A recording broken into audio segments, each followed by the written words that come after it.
Hi guys! Again, ang inintinderang ayaw pa stress na nai-stress for today's video na naman. Kasi nagbuklat-buklat tayo ng ating mga listahan ng pautang. So, ayan guys.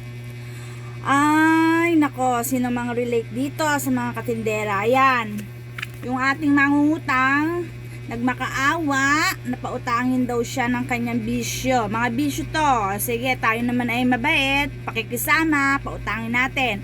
Ang sabi niya, kinabukasan lang daw babayaran niya. So, ang ending, ano ng date ngayon? February 24 na ba ngayon? Kulang date ngayon eh. Yes, February 24. Ang utang pa niya sa akin, ang nangutang siya sa akin, ayan.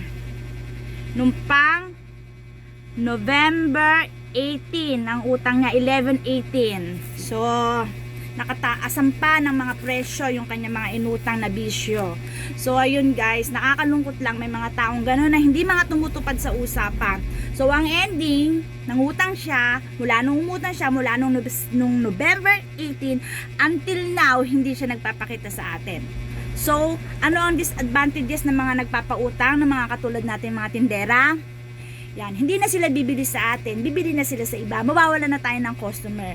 So, yun yung mga iniiwasan kasi natin di ba? Na minsan mapahiya yung mga customer, kaya ang tendency, pinapautang natin. Kasi pag hindi natin sila pinautang, sasabihin na ang sungit-sungit natin, para ganun lang, bibigay naman din kaagad, hindi natin papautangin. So, ayan, pinagbigyan na natin. So, mula nung November 18 until now na February 23, almost 1 month na, hindi pa siya nagpapakita. So, sad lang, nakakasad lang kasi may mga ganyan tao.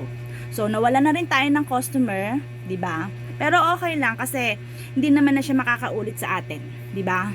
Kung hindi niya tayo bayaran, okay lang. Konsensya niya na lang yun, di ba? So, yan lang guys. Kaya nai-stress lang yun yung tindera. Kaya minsan ayoko magbuklat-buklat ng mga ganito eh. Ayoko na nang may mga listahan tayo na may mga notebook tayo sa tindahan. Pero talaga naman hindi maiiwasan, di ba? Dahil sa pakikisama. So, ngayon talaga, strict na talaga ang inyong tindera. Hindi na tayo magpapautang sa mga taong barat. Pero sa mga good payers, no problem naman. So, yun lang guys. Thank you for watching! Mwah!